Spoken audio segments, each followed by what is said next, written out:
오늘 우리에게 주신 하나님의 말씀은 에베소서 3장 14절에서 19절의 말씀입니다. 신약성서 312면입니다.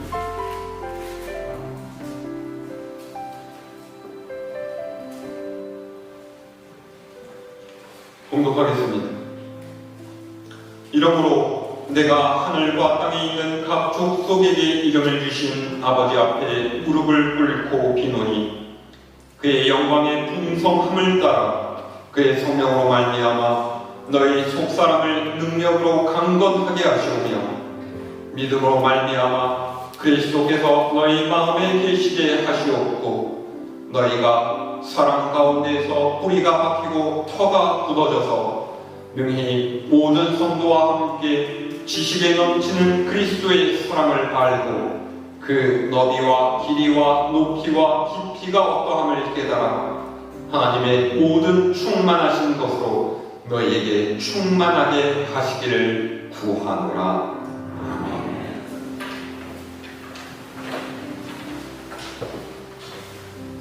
할렐루야. 오늘 벌써 10월의 두 번째 주일입니다. 이제는 아침 저녁으로 꽤 서늘한 바람이 불어오고 거리에 정차 옷을 바꿔 입는 사람들을 보면서 이미 가을이 우리 곁에 도착했다라는 것을 실감하는 때입니다. 뒤돌아보면 지난 여름은 굉장히 분주했던 시간이 아니었나 생각이 듭니다. 그렇지 않아도 코로나19 바이러스 때문에 온 국민의 마음이 심란한데 예년과 다르게 긴 장마가 이어지면서 곳곳에 침수 피해가 잇따랐고 또 많은 수재민들이 생기기도 했었습니다. 또 역대급으로 강한 태풍이 연달아 몰려온다라는 소식에 마음을 졸이기도 했었죠. 더울 때는 더운 대로 또 그렇지 않을 때는 또 나름의 문제들 이래저래 몸도 마음도 번잡스러웠던 시간이었습니다. 그런데 어쨌건 그랬던 여름을 지나서 이제는 선선한 가을이 되었습니다. 아무리 한낮의 더위라도 이제는 그 여름의 뙤약볕처럼 더운 그런 더위는 아닙니다. 오히려 기분 좋게 따뜻한 가을 햇빛이죠. 이런 따뜻한 햇볕 아래서 곡식과 과일들은 익어가고 코스모스와 국화 같은 가을 꽃들이 피어나면서 가을은 점차로 깊어질 것입니다. 가을이 되면 여름 동안 더위에 시달려 늘어져 있던 사람들도 저마다 책 한 권씩을 집어들어 읽으면서 생각을 다듬고 또 머지않아 다가올 한 해의 마감을 준비하려고 합니다.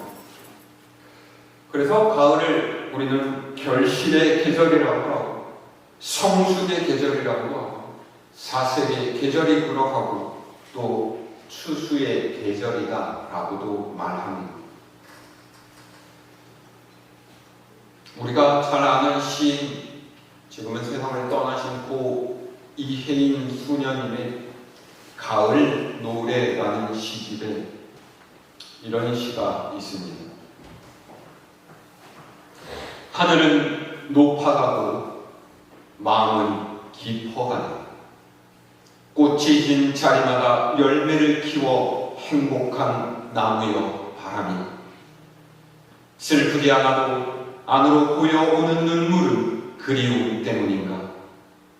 가을이 오면 어머니의 목소리가 가까이 들리고 멀리 있는 친구가 보고 싶고 죄 없어 눈이 맑던 어린 시절의 나를 만나고 싶네. 친구여, 너와 나의 사이에도 말보다는 소리 없이 강이 흐르게 이제 우리 더욱 고독해져야겠구나.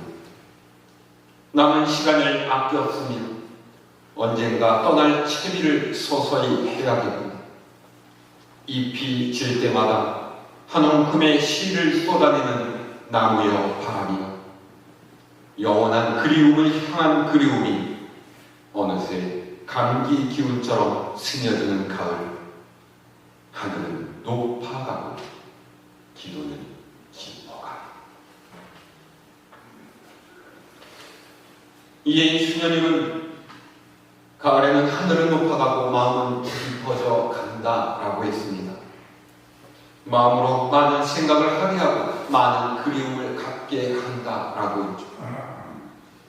고향에 계신 어머니의 목소리가 가까이 들리고 멀리 있는 친구가 보고 싶고 어린 시절에 자신을 만나고 싶은 계절이 바로 가을이다라고 했어요.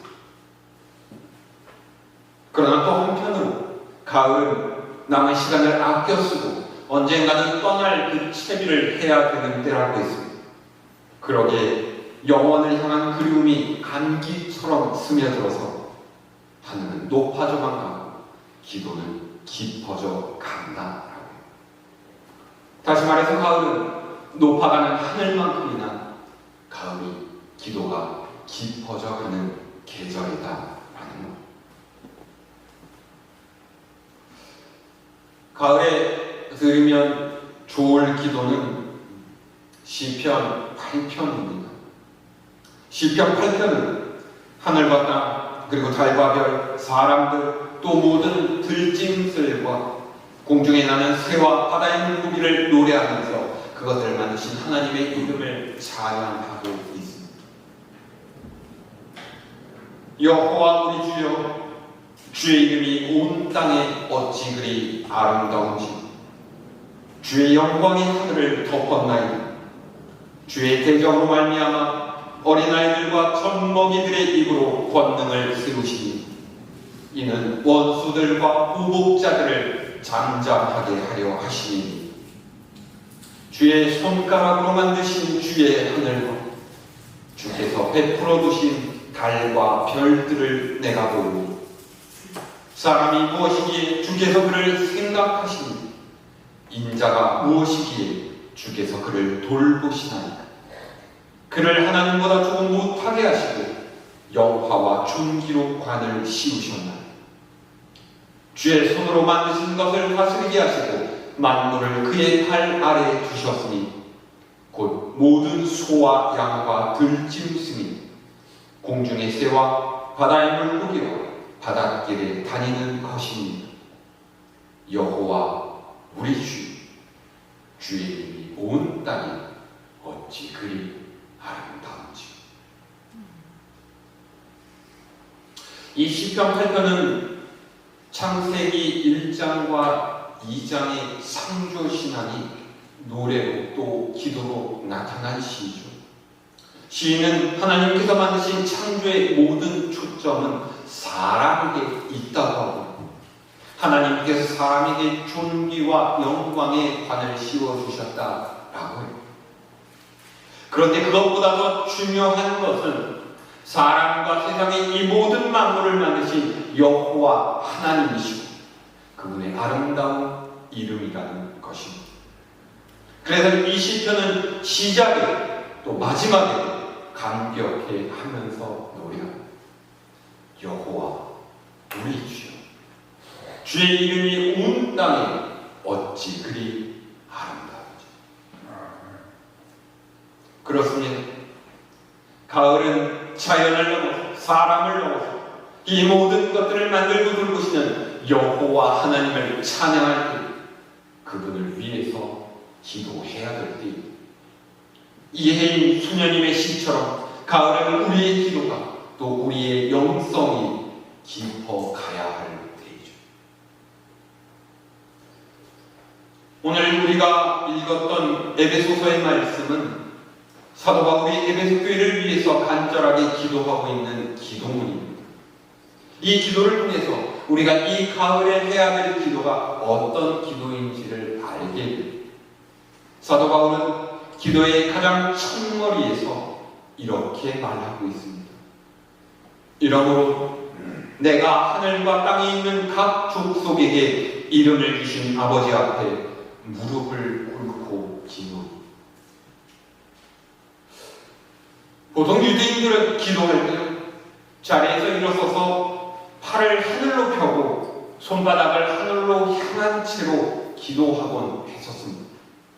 그런데 사도 바울은 유대인들의 이런 일반적인 기도의 자세와는 다르게 무릎을 꿇고 기도한다라고 하죠. 이것은 에베소 교회를 향한 사도 바울의 간절한 심정을 말하고 있습니다. 그만큼 뜨겁고 그만큼 간절하게 하나님께 기도한다라는 의미죠. 그렇게 유대인들의 일반적인 기도의 자세와는 다르게 무릎을 꿇고서 간절하게 기도하는 사도 바울의 기도가 그 다음에 이루어집니다. 자, 우리 오늘 16절 말씀 같이 읽어볼까요? 16절 말씀입니다. 시작. 그의 영광의 풍성함을 따라 그의 성령으로 말미암아 너희 속사람을 능력으로 강건하게 하시오며. 아멘.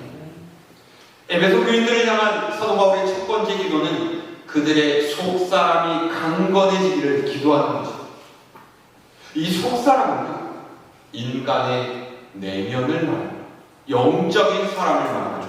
하나님을 향한 믿음을 말하고 있습니다.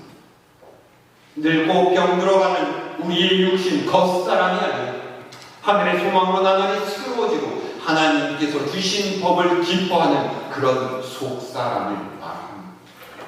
사도 바울의 표현대로 아무리 짓눌려도 찌부러지지 않고 절망 속에서도 실망하지 않고 궁지에 몰려도 빠져나갈 길이 있고 맞아 넘어져도 죽지 않은 그런 속사람을 말합니다.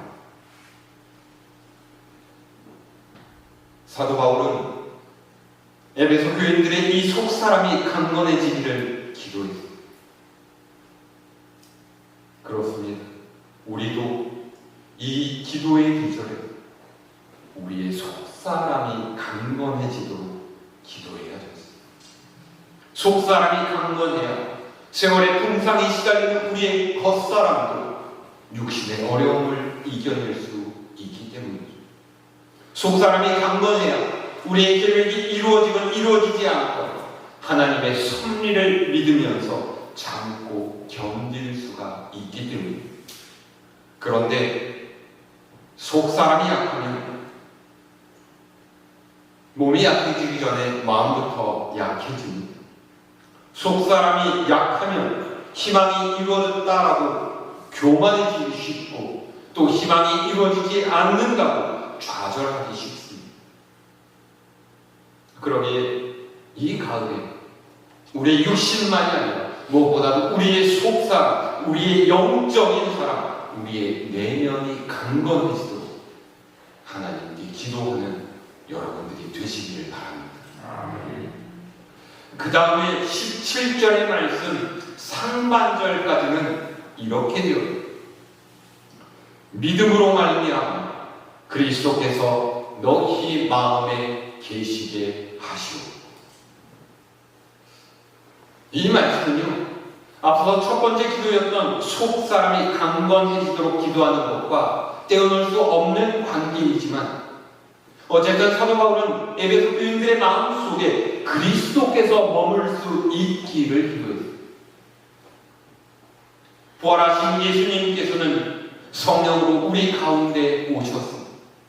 그래서 성령께서는 우리의 몸을 성전 삼으시고 우리 가운데 계신다라고 하십니다. 그러기에 우리는 성령께서 우리의 몸에, 우리의 마음에 기쁘게 계실 수 있도록 해야 합니다.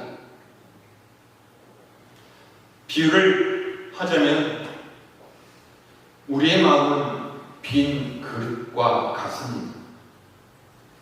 빈 그릇에 물을 담으면 물그릇이 되고, 빈 그릇에 밥을 담으면 밥그릇이 되고, 빈 그릇에 반찬을 담으면 반찬 그릇이 되고, 빈 그릇에다가 쓰레기를 담으면 쓰레기통이 되고, 예수 그리스도를 담으면 예수 그리스도의 성전이 되고, 성령을 담으면 성령의 전이. 그래서 사도 바울은 에베소 교인들의 마음에 그리스도께서 들어 계실 수 있기를 위해서 기도했습니다. 그리스도께서 너희의 마음에 있을 수 있게 해달라고 기도했습니다.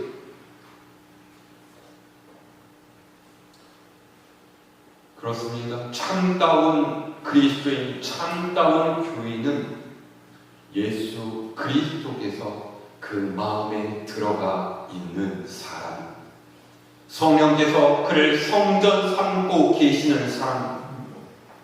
그러기에 우리도 이 가을에 그리스도께서 우리 마음에 계시도록 기도해야 될 줄로 믿습니다. 우리의 마음이 성전이 되어져서 하나님께서 기쁘게 먹으실 수 있기를 기도하는 여러분 모두가 되실 수 있기를 바랍니다. 마지막으로 사도 바울은 이렇게 기도하죠. 우리 아까 읽었던 17절 상반절 다음인 하반절부터 19절까지 말씀을 같이 읽어볼까요? 17절 중간부터 19절까지 함께 했습니다. 시작! 너희가 사랑 가운데서 뿌리가 박히고 터가 굳어져서 능히 모든 성도와 함께 지식에 넘치는 그리스도의 사랑을 알고 그 너비와 길이와 높이와 깊이가 어떠함을 깨달아 하나님의 모든 충만하신 것으로 너희에게 충만하게 하시기를 구합니다. 아멘. 이 구절을 공동번역 성경의 표현으로 옮겨보면 이렇게 되어 있습니다. 여러분이 사랑의 뿌리를 받고 사랑을 기초로 하여 살아감으로써 모든 성도들과 함께 하나님의 신비가 얼마나 넓고 길고 높고 깊은지를 깨달아 알고 인간의 모든 지식을 초월한 그리스도의 사랑을 알 수 있게 되기를 바랍니다. 제일 마지막에 있는 말씀이 중요한 것 같아요. 인간의 모든 지식을 초월한 그리스도의 사랑을 알 수 있게 되기를 바랍니다. 에베소 교회 교인들을 위한 사도 바울의 마지막 기도는요, 그들이 정말로 그리스도의 사랑을 알 수 있게 되기를 바란다라고 했습니다. 왜 그 사랑을 알 수 있게 되기를 바라느냐? 그 사랑은 인간의 모든 지식을 초월한 놀라운 사랑이고 넘치는 사랑이고 무한한 사랑이기 때문에 우리가 그 사랑을 깨달아 아는 것은 세상의 그 어떤 것을 가지는 것보다 값지고 귀한 것입니다. 사실 우리가 살아가면서 겪는 고난과 어려움들 때문에 우리는 하나님께서 우리를 얼마나 사랑하시는지를 잊어버리고 때로는 알지 못하고 살 때가 많습니다. 그러나 우리를 향하신 하나님의 이 사랑을 깨달아 안다면 우리의 삶에 몰아닥치는 어떠한 시련도 어떤 고난도 어려움도 능히 이겨내고 살아갈 수가 있습니다. 자, 옛날 얘기 하나 드리려고 합니다. 일제 통치 시절에 신사참배를 거부하면서 죽으면 죽으리라 라는 일사각오의 정신으로 맞섰던 순교자 주기철 목사님과 그 가족의 이야기입니다. 주기철 목사님 아시는 분들도 꽤 있으리라 생각이 들어집니다. 우리 화면으로 앞에 나오는데 주기철 목사님은 일본 통치 시절에 평양의 산정한 교회에서 목회를 하고 계셨습니다. 그때 목사님의 가족은 목사님과 목사님의 어머니 그리고 재혼한 아내와 전처가 낳은 아들 4형제가 있습니다. 목사님의 전처가 막내 아들이 태어난 지 1년 2개월 만에 젖먹이를 두고 세상을 떠나기 때문에 목사님은 재혼을 하고서 목회를 하셨습니다. 1938년 2월 주기철 목사님은 신사참배를 거부했다라는 이유로 일본 경찰에 끌려가셨고 그로부터 7년 뒤 1944년 4월 21일 해방을 1년 4개월 앞두고서 옥중에서 순교하셨습니다. 이때 막내 아들은 고작 13살이었습니다. 주 목사님이 순교하시기 20일 전에 미성년자였던 이 막내 아들도 아버지 주 목사님을 뵐 수가 있었습니다. 목사님은 머리를 깎으시고 창백한 얼굴에 미소를 지으시면서 면회온 막내 아들을 보셨습니다.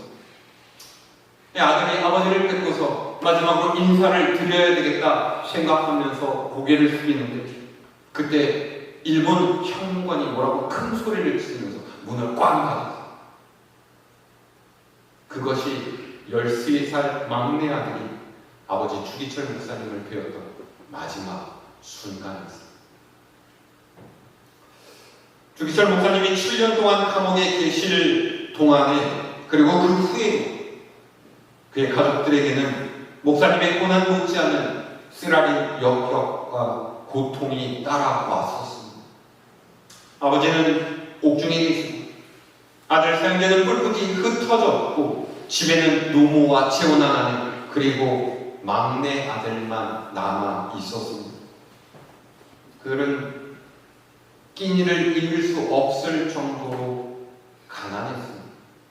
어쩔 수 없이 막내 아들은 학교마저 포기를 해야 했지만, 그런 중에도 빨리 아버지가 집으로 돌아와서 이 모든 것들이 좀 좋아질 수 있기를 기도했습니다. 그런데 결국 주기철 목사님은 일본 경찰의 극악한 고문 때문에 발톱이 다 뽑히고 피골이 상접한 시신이 되어서 사과 괴짝에 실려 가족 앞에 나타났습니다. 13살 막내 아들이 이걸 보면서 견딜 수가 없었습니다. 아버지를 그렇게 죽인 일본인에 대한 분노, 그리고 아버지를 잃었다는 슬픔, 그리고 그렇게 오랫동안 잠도 자지 않고 밥도 굶으면서 하나님께 기도했지만 그에게로 찾아온 이 비참한 현실을 견딜 수가 없었어요. 그래서 소년이 울부짖으면서 소리쳤어요. 하나님이 다 뭐예요? 믿음이 다 뭐예요? 이게 다 뭐예요?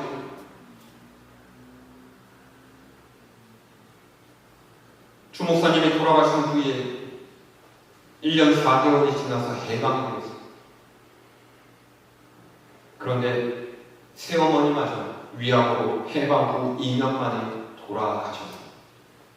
전도사이던 큰 형도 이번에는 공산주의자들에게 순교를 당하고 말았습니다.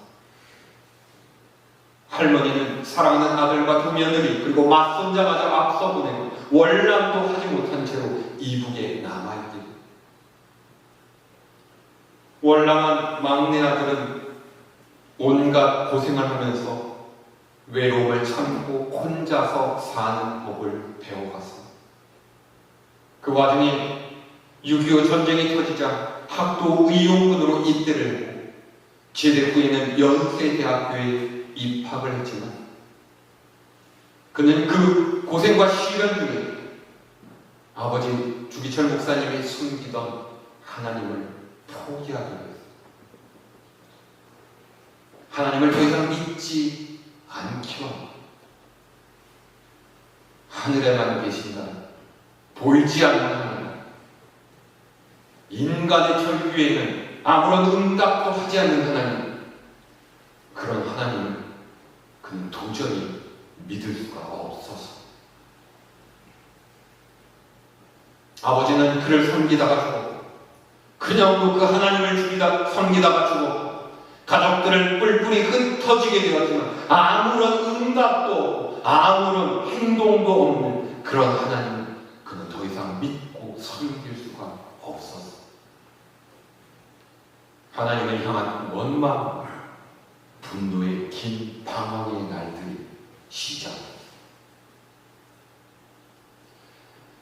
그렇게 하나님을 잊고 산 지 세월이 흘러 오랜 후에 막내 아들은 열심히 신앙생활을 하는 여자를 만나서 결혼을 했습니다.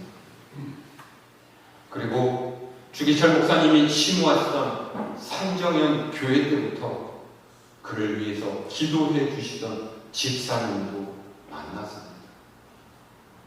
우여곡절 끝에 또다시 교회를 출석하게 되면서 이 아들은 그때서야 비로소 하나님의 사랑을 깨닫기 시작했습니다. 온갖 역경을 헤쳐온 그의 과거로 자신의 의지가 아니라 그를 이끄시고 돌보신 하나님의 사랑이었고 은총이었다라는 걸 뒤늦게서야 알게 됩니다. 마침내 신앙의 정자를 지키기 위해서 생명을 버린 아버지에 대한 존경이 마음에서부터 우러나기 시작했습니다. 그리고 어느 날 교회에 가서 엎드려 기도할 때 그의 배부 깊숙한 곳으로부터 신음과도 같은 고백이 터져나왔습니다. 하나님, 감사합니다. 그는 뒤이어서 이렇게 고백했습니다. 나는 수없이 하나님을 위해 그분으로부터 도망가려고 했지만 하나님께서는 언제나 나의 곁에서 내 삶을 인도해 주셨습니다. 이 사랑을 확인하기까지 얼마나 많은 세월이 흘렀는지 모릅니다. 그러나 이제야 고난이 내게 유익이라는 그 고백처럼 저는 지금까지 살아온 내 삶에 어느 한순간도 하나님의 사랑의 손길이 없었던 때가 없었다는 걸 깨닫게 되었어요.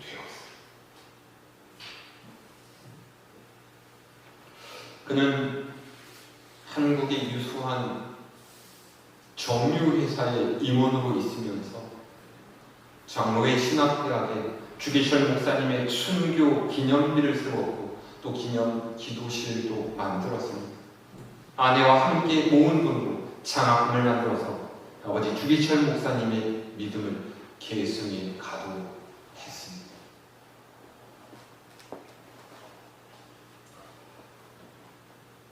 우리 또한 이런 삶을 살아왔던 때가 있지 않습니까?